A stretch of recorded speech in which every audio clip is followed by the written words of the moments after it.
Hi, everybody. I just wanted to put something out there to follow up on something I promised that I decided to shift focus. I know I said I was going to go over this book, Psychopath Free, and it's a really good book. I read this, I want to say like 6 years ago.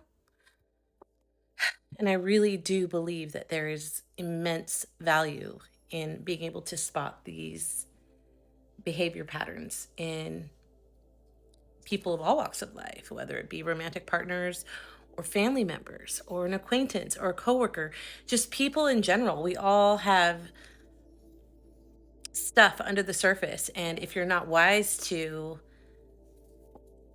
certain patterns, you could very easily become prey or a victim. Not that I'm advocating a victim mindset, but I've been there.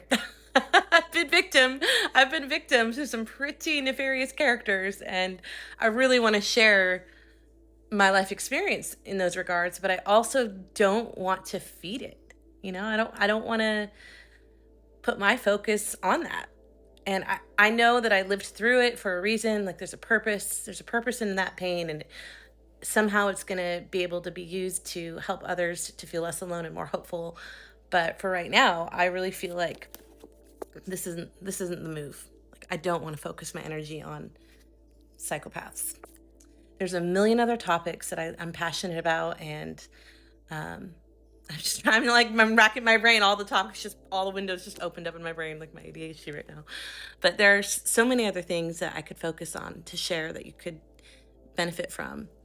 So I'm not sure what yet, but it's not going to be this.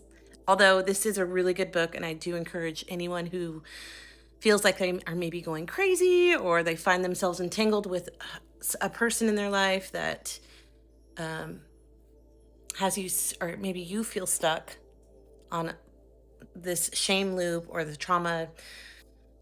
I'm sorry, the dogs are whining at me because I'm about to leave and they're in the kennel and they don't want to be in the kennel. But so I'm like, my focus is just like, but it's a really good book, really good read. What I think I'm going to do is take pictures. There's a test in the back of the book. Yeah, do you know a psychopath? Take the quiz. But it's they're so that when I read this book, I had so many light bulbs like, oh, I'm not crazy. Oh my gosh. Oh, that's what happened. Oh, it was so validating for me in my healing journey. But for me right now, where I'm at in my life, I really am latching on to the belief of what you focus on expands, and I'd rather focus on forward momentum instead of I know this is really helpful for some people, but right now I'm not feeling it. So maybe we'll come back and revisit this. But for now, I'm going to post the quiz. So if you are interested, you can take screenshots of it. And I think I paid $7 because I lost my other book. So I think it's $7 on Amazon. Super cheap. I already started reading it again for the purpose of book club, and I highlighted stuff. And let me see if I can find a little nugget of wisdom for you real quick. Hard with one hand. Oh, well, just in the introduction, I underlined this part. Um, you will become stronger than you could ever imagine. You will understand who you are truly meant to be. And that sentence comes after the author saying it will unravel experiencing people like this will unravel your deepest insecurities, leaving you with a lingering emptiness that haunts your every breath. It's true. It's true. These getting entangled with energies that are nefarious, and that's what they are. They're nefarious, malignant, parasitic, disgusting, life-sucking, loose-hungry entities is what psychopaths. It's not a little, that's what I believe anyway. I don't believe that it's a mental disorder. I think it's a direct attachment from spiritual entities. So anyway, it doesn't mean you have to feel like you have to love somebody through that. Like, release them, Thank you for the lessons. I wish you well. and turn, make an about face, and go in the opposite direction of these people. And just do your best every day to be a force of love. I just read a couple sentences from the intro, but I have so much I could say on this topic, and I have so much life experience, but I just I'm at a point right now where I really need to focus on my own forward momentum. And I don't want to, I feel right now at this juncture, this feels like going backwards, and I don't want to give it energy. But that's not to say we're all at different spots in our journeys. So there's somebody out there who could benefit from identifying, the red flags is so cliche, but like it's true. I mean, there's things, if you look, red flags isn't fair because it's the cues, the patterns are so obscure, they're so minuscule, they're so sneaky, and just, yeah, I don't want to get going on it, but if you're dealing with anybody in your life who you feel is just sucking the life out of you, or you feel tired or drained after an encounter with that person, they're probably not somebody you should continue, or at the very least, you should rethink, restructure your time commitments involving them. But some people you need to run for the hills and go in the opposite direction. I can say real quick, I know I said this would be real quick. For myself,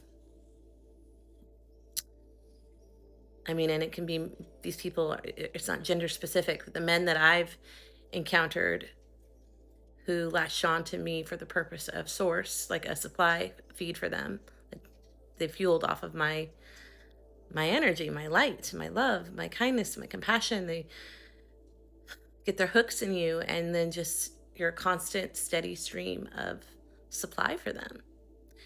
And that's an energy. And I mean, the ownership that I can take on that is I wasn't aware of energy and frequencies and energy leaks. And I was just this little ball of sunshine, just wanting to love everybody I encountered. And boundaries were never taught to me, or there was never ever a mention of the importance of boundaries in my world growing up, because I was I was raised super Christian, and like my purpose for existing was to make others feel better, right? That was what was ingrained in me as my purpose, is to serve. Like even my mom with my dad was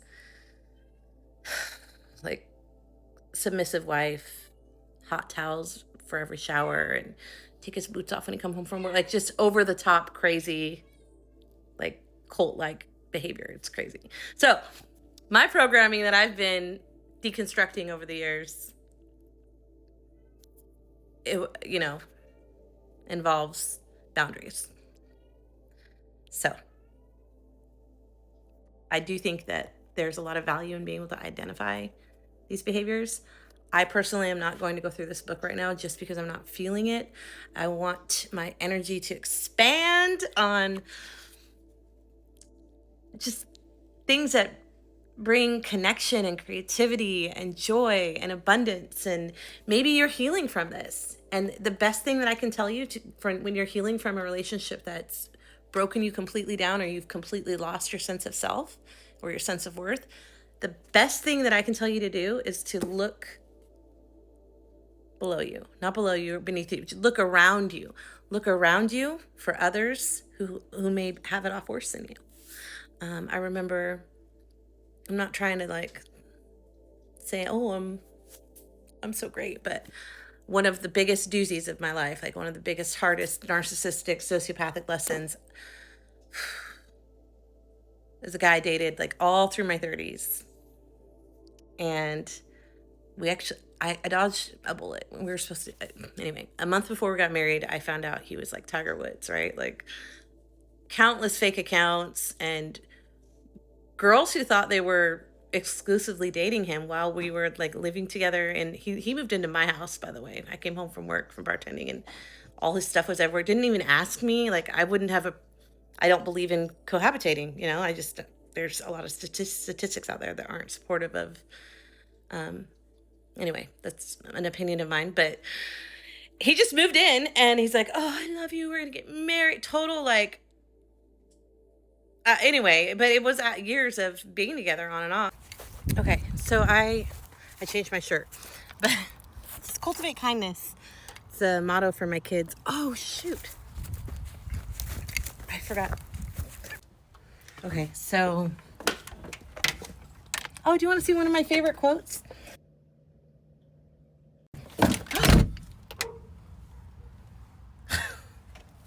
I'm a mess. I wanted to say, but I cut off. Okay, so I wanted to say, and I know I'm driving. It's okay. I live in the country. But my timer ran out on making that video about, I was saying the one thing I left you on a cliffhanger. The one thing you can do that will help you in the wake of feeling completely destroyed is to just reach out, help other people. So the biggest heartbreak I think I've ever gone through, yeah, I was dunking my face in ice water every morning. I was like ugly crying. I couldn't stop ugly crying. It was bad. Like that whole ending. And I'm proud of me though, because I handled it well. Maybe I should do book club. Now I'm going into storytelling. But the guy I almost married, yeah. I was very loving with how I handled them, you know. I was reading a book at the time called Keep Your Love On. And it's a Christian book, of course, about always giving love, no boundaries. But I sat him down in his little man cave that I made him in my house, and I was like, listen, these are your behaviors, this is what you're doing, and this is how it's affecting me. Did you want to hurt me? Is that the goal? Like, do you want a family? Like, you say with your mouth, and we, put a deposit on a wedding venue, like you want a future together and that you love me, but this isn't love. Like what's going on? What do you want? That's what I asked him. I said all that. I was like, these are the behaviors that are hurting me. I'm proud of myself. Like, nobody taught me how to talk like this. Maybe it's the books I read. But I was very calm, and I didn't even preface it with just him coming home from cheating on me. I knew, texting me in the middle of the night, I miss you, I miss your love, and I don't know why I do this. And I'm just like, fuck. I didn't leave. I didn't get out of my abusive marriage with my life to settle for someone who's unable to honor me in these ways. Sure, this guy did choke me out and beat me up and shoot a gun at me, but he didn't protect my heart either, So, yeah. So I sat him down, laid down the law. No, I just shined a light on his own heart, and I'm like, what do you want? Because you say you want a family, and you say that you love spending time with me and my kids, and the memories that we make, and the life that we have built together, even outside of not being married or whatever. But what do you want? I want you. I want this. Blah. I was like, well, okay then. I will never bring this up again. Let's move forward. Let's focus on the future. What do you think he did? Yeah. If you guessed that he went the very next night to some other girl's house, sure did. And I sure did text him and say, you need to have your things out by October 5th. So I'm done. Bye. But it was really hard for me still, even so, even though I backed myself up and didn't further self-abandon for love. But anyway, that was really hard. And the point of me saying all this is that I heard this Christian author, speaker. I love her. Her name's Joyce Meyer. I used to listen to her all the time, and I'm sweating. It's Texas heat, and I have no air conditioning on because it'll be loud on the recording. Whew. Okay, there's a little bit of air. That feels good. But she said, when you find yourself in your darkest time, just reach out and help other people. And so I took that to heart, and it grew into this huge thing. I put out like Facebook ads for porch pickups for like blankets and coats and jackets, and I just created a little mini movement called Love Out Loud with me and my kids. And I had food stamps at the time, and we would go get stuff to make 100 sack lunches, and we'd put little love notes in the lunches and made peanut butter and jelly sandwiches and bananas and cookies, and we just went all over Portland, Oregon, and just love bombed the city, me and my kids. And we would do that all the time. And I would hand out like blankets and jackets and pillows, and for 4 years I did that. And I had it took over our house, like all the donations. It was huge. But that was birthed, that movement that ended up rippled out endless. Like, I'm not taking credit for it, but like I was a cog in the wheel of blessing, right? From my pain. And there were people that were found homes, that were sleeping in doorways on the streets because of me. I know that sounds really because I chose to take my pain and focus not on my pain, but focus on others and how I could give and be a light, even though I was hurting, I remember one guy that I met and helped, and oh my gosh, it was started with an R. I cannot remember his name. Shoot, I'll have to look on my Facebook. I have a Facebook out there called Love Out Loud, by the way, but I don't manage it anymore. But it was just videos and stories of my encounters with people who called the streets their home. Oh man, I have so many stories. Gosh. Anyway, the whole point of all that is to say you can assign purpose to your pain. Take your eyes off yourself. Look around. Look for others who are less fortunate, or even if it's just something you can do to just distract yourself from your pain, but in a way that's honoring to yourself but also helpful for others. And that was the single best thing I think I've ever done while suffering. But I really need to focus on the road. Okay. Maybe I'll come back, and I feel like I need to close this off better, but I'll come back.